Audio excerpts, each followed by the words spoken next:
Muito bom dia, boa tarde, boa noite. Sejam muito bem-vindas, sejam muito bem-vindos. Você que nos escuta em casa, no Brasil, na África do Sul, na Costa Rica, no Reino Unido, na Alemanha e em todos os outros lugares onde a gente já tem registro de ouvintes. Este é o Diversitalk, o podcast da consultoria Mais Diversidade. A cada edição, nós vamos conversar com uma pessoa de destaque na agenda de diversidade e inclusão, sempre trazendo novidades e atualizações. Devido ao contexto de isolamento social e preservando a nossa saúde e também a dos nossos entrevistados, este episódio é gravado à distância, cada um na sua casa. Eu sou o Ricardo Salles. E eu sou o João Torres. E o nosso convidado de hoje é o Edu Lira, empreendedor social, fundador da ONG Gerando Falcões, nomeado um dos jovens mais influentes pela Forbes e também um dos 15 jovens brasileiros que podem melhorar o mundo pelo Fórum Econômico Mundial. Edu, obrigado por ter aceito o nosso convite, é um prazer ter você aqui com a gente. Um prazer, obrigado pelo convite, pessoal, uma alegria. Edu, você comenta que cresceu em um Brasil que te preparou para ser empreendedor. Como que começou a sua relação com o empreendedorismo? O que te impulsionou? Bom, eu sou apaixonado pelo empreendedorismo social, sou um empreendedor na veia. Eu fui tolhido para isso, preparado para isso. Eu cresci num barraco dentro de uma favela em Guarulhos, São Paulo, num barraco de chão de terra batida. Meu pai embarcou no crime, foi preso, indiciado por roubo a banco. Eu cresci nesse contexto de visitar meu pai em presídio, de muita pobreza, mas também cresci num ambiente onde eu tinha uma preta, uma rainha, uma mulher incrível chamada Dona Maria Gorete de Brito Lira. Essa mulher mudou a minha vida, porque todo dia me dizia: filho, não importa de onde você vem, o que importa na vida é para onde você vai. E eu fui. Então, que lindo. Isso foi me inspirando, não é? E correndo atrás. A favela às vezes mata, mas se não te mata, te fortalece e você aprende coisas lá que universidade nenhuma no mundo poderia ensinar. Como correr atrás, sobreviver, troca, relacionamento. E tudo que eu aprendi lá eu uso hoje para empreender. Então, por exemplo, agora no Covid-19, eu fui muito perguntado como foi que a gente conseguiu operar em tanta incerteza e ajudar tanta gente. Eu disse isso, que eu cresci num ambiente de crise para lidar em momentos incertos como esse. Então, a gente foi preparado para isso. Boa. A gente gravou um episódio aqui, Edu, recentemente com a Adriana Barbosa, da Feira Preta. E é muito curioso. Oh, ótimo. Ela é incrível, né? Como é que as histórias acabam se cruzando e elas têm pontos em comum. O seu primeiro livro, Edu, foi Os Jovens Falcões. Ele criado ali de maneira completamente independente no ano de 2011. E neste livro você conta a história de pessoas de sucesso da periferia. Como é que foi a construção desse livro? Como é que foi o processo? E compartilha com a gente aqui também algumas dessas histórias que você encontrou aí pelo Brasil. Eu queria escrever um livro que me ajudasse a provar para o jovem pobre de favela que existem outras opções além de ser bandido, traficante. Então eu reuni histórias como João Felipe, que trabalha na ONU e mediava conflitos ao redor do mundo, como a história do Felipe Neto, youtuber, que vem do subúrbio do Rio. Histórias como o Lucas, que foi jogador de São Paulo e hoje joga na Europa, do menino que começou lá embaixo.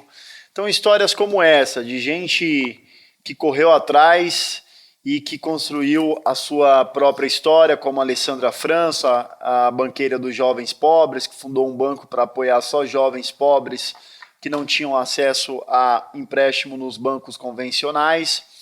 E esse livro foi o livro que me inspirou a fundar Gerando Falcões. Eu montei um time com 30 jovens na favela, a gente vendia o livro de porta em porta por R$ 9,99. Em 3 meses nós vendemos 5 mil livros. Uau. E eu usei esse dinheiro para fundar a Gerando Falcões. Muito legal. Edu, conta um pouquinho pra gente sobre a Gerando Falcões. Quais são os objetivos dela? O que te motivou a fundar ela? Curiosamente, hoje completa 7 anos de existência da Gerando Falcões. Estamos até em clima de celebração. Opa, aniversário, parabéns. Muito feliz. Foram 7 anos muito improváveis de chegar até aqui.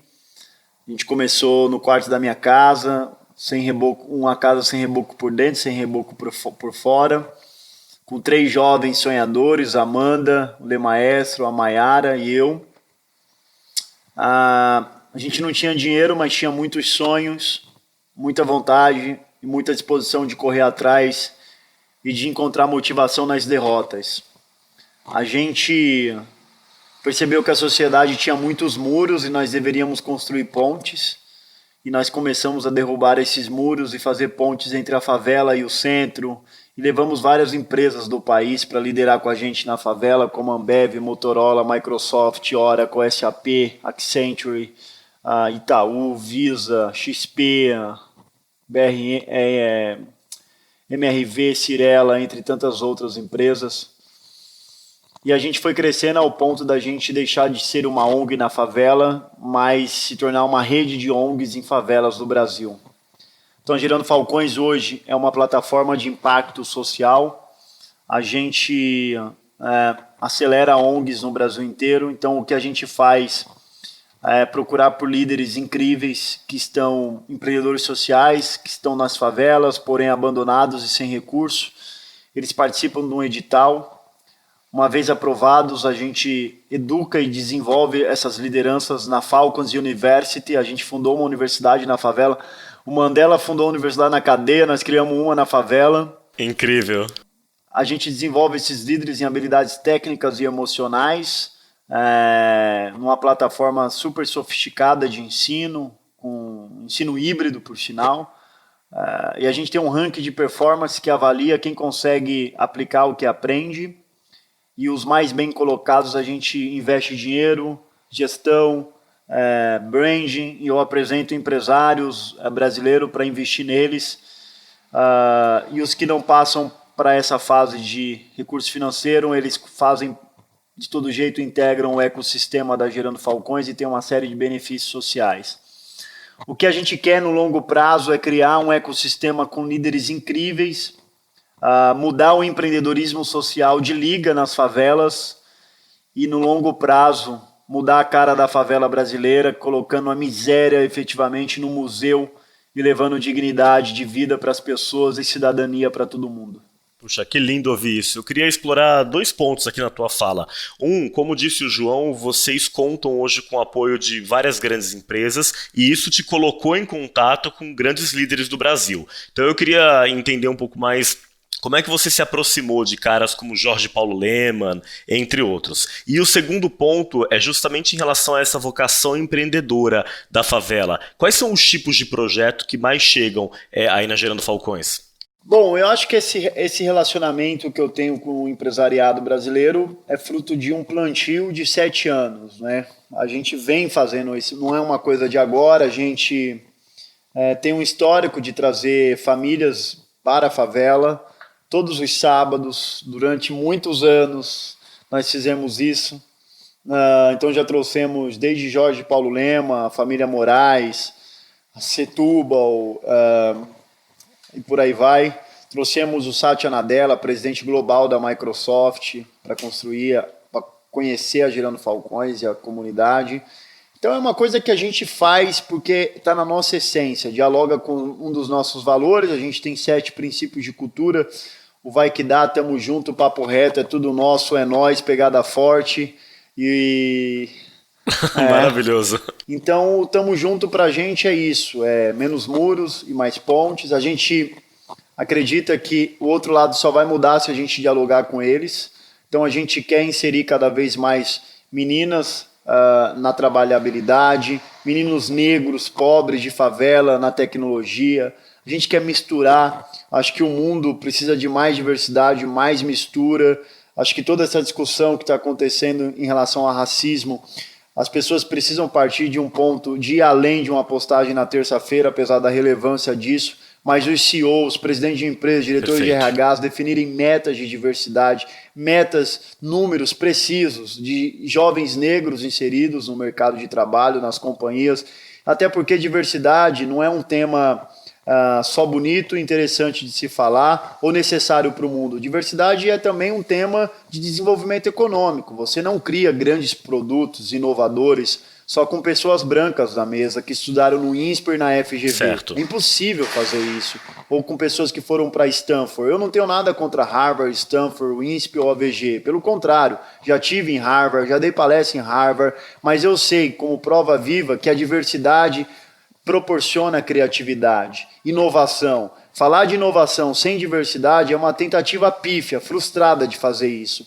A inovação começa com a diversidade, com você colocar o Brasil em torno da mesa.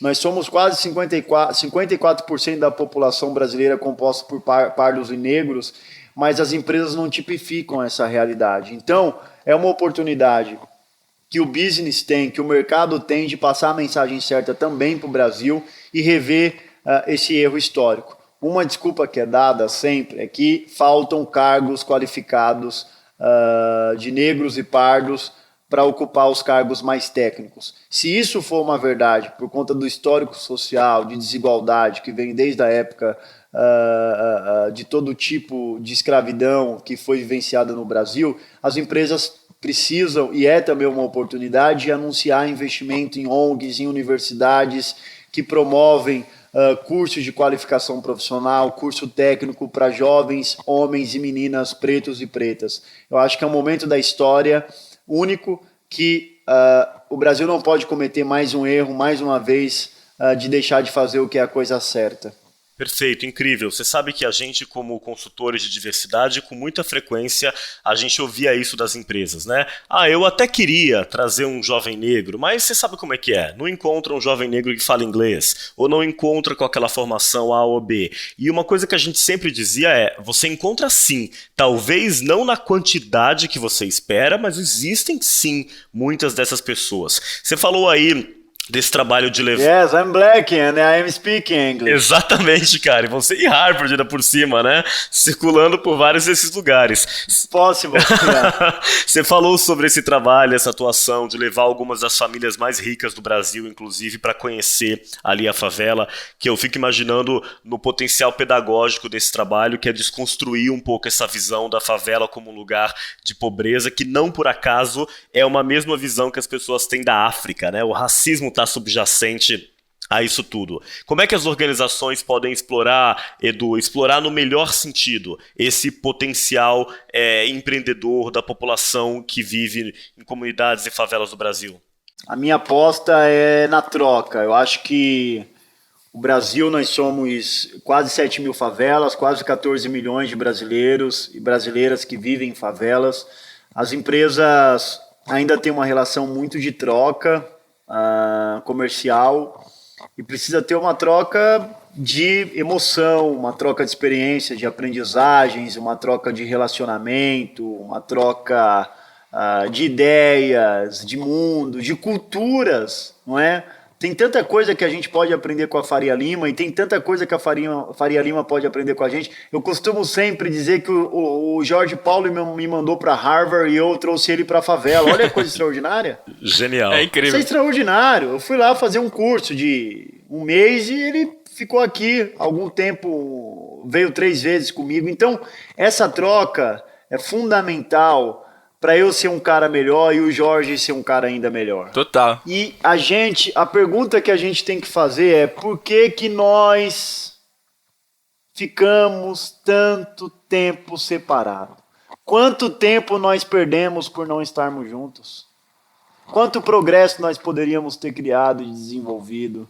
Às vezes, soluções que você não tem nos boards, nos conselhos, nas companhias, que poderia estar na ponta, poderia estar na favela, dessa troca. Tem uma frase que eu sempre digo, que a sua cabeça pensa onde seus pés estão. Então, se a cabeça de alguém for só Faria Lima, a sua cabeça vai ser só Faria Lima, não vai vir a inovação, não vai vir a ideia. A ideia vem também da troca, do relacionamento. E eu acho que tudo isso são oportunidades que estão diante de nós, que o Covid traz. O Covid, eu vejo o Covid como... Sabe quando uma montadora descobre que uma linha de veículo está com problema e ela manda uma carta para a casa do dono, convidando o dono para levar o carro para fazer um recall? O Covid mandou uma carta para a casa de todos os brasileiros, convidando todo mundo para fazer um recall.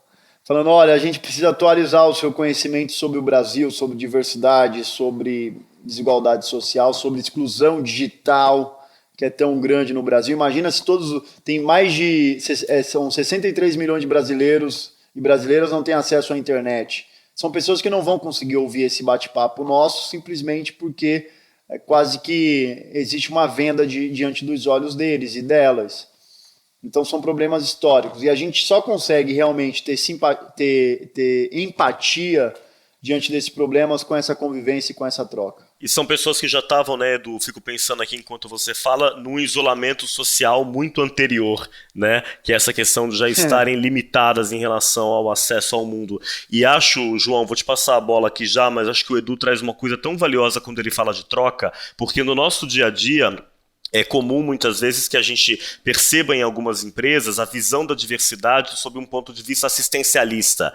Eu estou fazendo um favor de trazer esse jovem para cá. Não é isso. Esse jovem que está chegando na empresa, ou independentemente da idade, falar jovem aqui é um viés, mas essa pessoa que está chegando na empresa também traz uma potência, né? Também traz um olhar muito rico para o negócio, certo, João? Certíssimo, e acho que o Edu é um exemplo disso, né? Você teve 2 nomeações muito importantes, né, Edu? Você foi eleito um dos jovens mais influentes abaixo dos 30 anos pela Forbes e um dos 15 jovens brasileiros que podem melhorar o mundo pelo Fórum Econômico Mundial. O que mudou na sua vida e na Gerando Falcões depois dessas premiações? Eu acho que essas premiações foram boas para mostrar que, sei lá, um cara de favela, afrodescendente, pode aparecer na lista da Forbes entre os jovens mais influentes do Brasil. Eu acho que é bom para mostrar para a sociedade que é possível. E por outro lado, sabia, contando um pouco, eu sempre tive vontade, eu tenho um conselho consultivo na Gerando Falcões com vários empresários de ponta. E eu fico super orgulhoso em poder, não por vaidade, mas por honra, por luta e conquista, sentar na ponta da mesa e poder tocar uma reunião com um empresariado que representa o PIB do país e está todo mundo lá ao redor da mesa. Eu lembro que uma vez a gente fez uma reunião numa empresa super grande, que a gente não tem sede em São Paulo, a gente fica aqui em Poá, e aí eu cheguei para fazer a reunião e a menina achou que eu era o office boy e não me liberou e ficou lá ligando. Não, mas ali não é a reunião dos doutores, não sei o que. Eu falei, não, eu tô indo naquela reunião. Não tenho nada contra o office boy, naturalmente, mas eu fui assim, como eu vou em toda reunião, porque esse é meu... Ela falou, não... Camiseta, tênis. Eu falei, não, os doutores estão na reunião. Eu falei, mas é naquela reunião que eu vou. E ela chamou a segurança, falou, porra... Eu acho que esse cara tá querendo aprontar alguma coisa. Eu falei, gente, é naquela reunião que eu vou. Eu sou o presidente, eu sou o CEO, eu vou tocar a reunião. Até que ela descobriu o meu nome, aí me liberaram. E aí eu lembro que eu tava fazendo a reunião, um monte de gente em volta. Aí ela passou assim, desconfiada, olhou. Aí na hora de eu ir embora, ela falou, seu Eduardo, me chamou de seu Eduardo, né? Seu Eduardo Lira, você não conta pro meu chefe, por favor? Eu falei, lógico que eu não vou contar pro seu chefe, tá tudo certo. Mas o que eu tô querendo dizer é que existe um olhar em relação ao outro, dado o estereótipo da pessoa, como ela veste, como ela anda, o CEP dela, como ela fala, ou a cor da pele dela, e as pessoas te julgam. Isso é natural, mas isso precisa acabar, as pessoas precisam ser julgadas por aquilo que elas fazem, pela sua coragem, pela sua garra, pela sua capacidade de empreender. E ter entrado, ganhado todos esses títulos, como você disse, foi uma busca de mostrar para o jovem pobre da favela, preto, pobre, gay, evangélico, judeu, o que for que ele pode, que é possível, que existe um lugar lá para a gente. Vamos lá e vamos agarrar esse lugar. Ele também é nosso. Puxa, e isso é incrível, né? Porque essas histórias que você comentou também são compartilhadas por muitos desses jovens, o que faz com que vários e várias deles e delas passem talvez até a questionar o seu próprio potencial.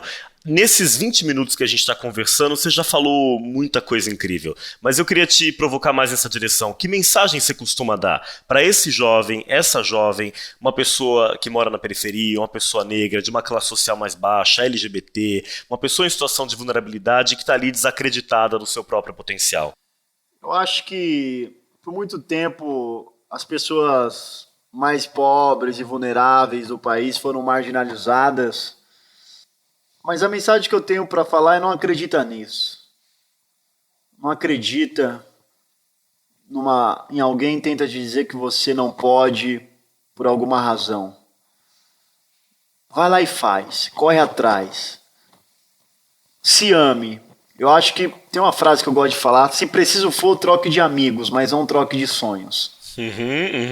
São os seus sonhos. E a gente só tem, ao que eu sei por enquanto, uma vida aqui. Então temos que correr atrás, não ligar muito para a opinião do outro, como que o outro vai te olhar. E quando você começa a fazer coisas incríveis, aquelas pessoas que não te recebiam certamente vão te chamar e vão te ligar para tomar café com você. Puxa, isso é muito legal. E eu complementaria essa tua frase, se preciso, troque de amigos e não de sonhos, com uma outra que é meio clichê, mas que tem seu valor. Eu gosto muito daquela ideia de que a gente é a média das 5 pessoas que estão ao nosso redor, né? Quer dizer, se cercar de gente bacana também faz diferença. Na sua trajetória, certamente faz até hoje, né? Total. Eu sempre tento botar gente melhor do que eu para me jogar para cima, para me desafiar. Legal. E contratar gente que é melhor do que eu em algum ponto, em alguma habilidade específica e que vai me complementar, que vai fazer a Gerando Falcões melhor. A gente tem uma missão muito desafiadora, que não vai ser resolvida em 5 anos nem em 10 anos, que é colocar a miséria da favela no museu. Mas é possível. Tem uma história super legal, vou contar para vocês, porque muita gente acha que a nossa missão é inglória, que é impossível de ser realizada. Eu acho que é muito possível e que nós vamos chegar lá. Conta lá. No dia da inauguração da Disney, dizem que o Walt Disney não estava lá, mas já tinha morrido, a esposa dele estava. E veio um cara e falou para a mulher dele: olha, se o Walt Disney estivesse aqui, ele ficaria muito orgulhoso com tudo isso. Se ele tivesse visto a Disney pronta. E ela olhou para o cara e falou assim: como assim? O Walt Disney, se tivesse visto, ele ficaria orgulhoso. Ela falou: não, o Walt Disney foi o primeiro que viu. Ele viu antes de todo mundo. E ele não precisa estar aqui, porque ele já tinha visto. Incrível. Então eu acho que um dia a miséria da favela vai estar no museu, as pessoas vão ter muito mais dignidade e renda. Pode ser que eu não esteja mais aqui, tenha morrido, ou as pessoas do meu time, e alguém vai falar: olha, se o Edu tivesse aqui, mas alguém vai lembrar. Eu falo: não, ele não precisa estar aqui, porque ele viu antes. Então, eu acho que o Winston Churchill falou: é muito melhor lutar por aquelas coisas que parecem impossíveis. Total. E eu não tenho dúvida, Edu, que você é uma dessas pessoas que está mudando o Brasil e vai mudar o mundo. A gente não sabe exatamente quando o nosso ouvinte vai estar escutando esse episódio, mas o fato é que atualmente a gente está vivenciando uma pandemia com um contexto de isolamento social que prejudicou muitas pessoas. Sem dúvida, a periferia ela sofre muito com tudo isso e ainda mais nessa situação de desigualdades cada dia mais evidentes. Passado 4 meses do início da quarentena, como que está a situação da população que vive nas periferias durante a pandemia do novo coronavírus, Edu? Acho que houve uma resposta da iniciativa privada, foram mais de 5 bilhões de reais investidos na economia da solidariedade no Brasil. Houve uma resposta do governo com a ajuda emergencial. Existem críticas da velocidade, da chegada do dinheiro através da Caixa Econômica Federal, bem lenta, mas a resposta foi dada. As ONGs, o terceiro setor teve uma atuação brilhante. As ONGs no Brasil sempre foram, infelizmente, muito marginalizadas, nós pagamos pelo erro de algumas ONGs que participaram de esquemas de desvio de dinheiro. Mas dessa vez as ONGs conseguiram provar o seu valor, capacidade de atuação nessa pandemia. Gerando Falcões mobilizou mais de 18 milhões de reais, nós alimentamos mais de 300 mil pessoas em quase 400 favelas brasileiras e chegamos quase 2 meses, quase 8 semanas antes do governo. Incrível. Então está provado a eficiência e a importância de você ter um terceiro setor forte, um empreendedorismo social ativo nas favelas. O que a sociedade não pode é, depois de tudo isso, virar as costas para os empreendedores sociais e cada um ir para a sua realidade, para a sua casa de campo, e pararem de doar, pararem de apoiar. A gente precisa ter uma atuação de longo prazo. Nós não podemos dar uma doação e achar que tudo vai ficar bem, porque foi feita uma doação de 50 ou 100 reais. É louvável e é importante, mas as pessoas precisam, o brasileiro tem uma cabeça de longo prazo. A ONG que mais mobiliza recursos no Brasil não é brasileira, é francesa. Isso é um ponto que os brasileiros precisam refletir. Por que uma ONG francesa capta mais dinheiro no Brasil do que as ONGs brasileiras? Não tenho nenhuma crítica contra essa ONG. Muito relevante, faz trabalhos fantásticos lá no exterior. Mas será que para o brasileiro, será que eu preciso me chamar Jeff ou William para fazer coisas incríveis? Ou ser americano ou inglês? Não preciso. Eu posso me chamar Edu, ser afrodescendente, ter nascido numa favela, zero problema. Mas o brasileiro precisa acreditar no brasileiro. A gente precisa fazer apostas na nossa gente de longo prazo, fazer tomadas de risco, investir em startups de favelas também, em ONGs de favelas também, criado e tocado por CEOs de favelas também. Então essa é a mensagem que eu tenho para deixar para os brasileiros. Façam apostas de longo prazo. O Brasil não vai ser resolvido em 3 meses. Nós vamos mudar o Brasil em décadas. Os nossos pais deixaram um mundo ruim para a gente, isso é fato. Mas deixe um Brasil melhor para os seus filhos. Está na sua mão. É uma baita mensagem já. Aqui, ao longo da nossa conversa, que está quase caminhando aqui para o fim, a gente falou algumas vezes sobre peixe grande. Falamos aí sobre alguns dos maiores empresários brasileiros. Mas o que a pessoa que está nos escutando, que eventualmente não tem uma vivência na favela, na comunidade, é uma pessoa de classe média, que tem alguns privilégios, o que você acha que ela poderia fazer para se engajar nesses teus sonhos aí que são compartilhados por tantos de nós? Obrigado pela pergunta. Acho que pode acessar gerandofalcões.com e tem 2 caminhos. Um é fazer uma assinatura, como se faz uma assinatura da Netflix, fazer uma assinatura do coração na Gerando Falcões. A Gerando Falcões é uma ONG auditada pela KPMG, com uma visão de longo prazo. Todo mundo aqui tem métricas, metas anuais, tem uma visão estruturante. Segundo, é fazer parte do nosso time de voluntariado, de voluntários. Basta também se cadastrar no próprio site gerandofalcões.com. As 2 colaborações são muito bem-vindas e isso vai ajudar a gente a construir um Brasil melhor, certamente. Boa, incrível. Edu, tem uma pergunta que eu gosto de fazer para todos os nossos convidados e, na verdade, para todas as pessoas que eu conheço. De tudo que você aprendeu na sua trajetória de vida até hoje, e ajudando a população periférica, qual foi a maior lição que você aprendeu até hoje que você pode compartilhar com a gente, com os nossos ouvintes? Citaria acreditar no fracasso bem-sucedido. Às vezes você erra e parece que é o fim do mundo, mas se você aprender coisas relevantes com aquilo e implantar em novos projetos, isso vai te fazer ser vitorioso. Não se machuque tanto, tenha generosidade consigo próprio, as coisas vão dar errado. E às vezes é bom que dê errado, desde que você aprende com isso realmente e use lá na frente. Então, não dá para fazer coisas incríveis sem errar. Se você não está errando, está tentando muito pouco. Boa. Edu. E vai que dá. Vai que dá. Pra gente fechar, na sua opinião, o que a gente pode, o que pode ser feito pra gente ter cada vez mais diversidade nas organizações? Acho que cada um pode olhar para o seu quadrado, o seu entorno e olhar na agenda do celular, ver com quantos jovens negros você se relaciona, ver em qual startup de negro você investe, em qual ONG, pensar em como que você pode usar o seu poder, a sua liderança para gerar mais impacto e para promover diversidade e igualdade. E isso é uma oportunidade que todos têm que fazer, todos nós, inclusive eu, em todos os lugares, todos nós. Edu, muito obrigado pela generosidade de compartilhar um pouco da sua experiência. Tenha certeza que a gente sai dessa conversa em que você ganha 2 assinantes, vou usar esse termo para Gerando Falcões, no mínimo, mas com certeza, pelo menos, falando por nós 2 aqui, né, João? Mas com certeza isso vai impactar muito mais gente. Obrigado por ter aceitado o nosso convite. Eu que agradeço o convite. Adorei o papo com vocês. Obrigado. Obrigado, Edu. Viu? Muito bem. Bem, este foi o Diverstalk, o podcast da consultoria Mais Diversidade, gravado à distância, em respeito ao isolamento social, com o apoio da equipe da UMAP BBDO. Você encontra a gente no Spotify, YouTube, Deezer e em todas as outras plataformas. Gostou? Compartilhe com seus amigos. Mande também as suas sugestões, críticas ou elogios para o e-mail contato@maisdiversidade.com.br ou no nosso Instagram, @maisdiversidade. Até a próxima, João! Tchau, gente. Um abraço. Tchau, meninos. Obrigado.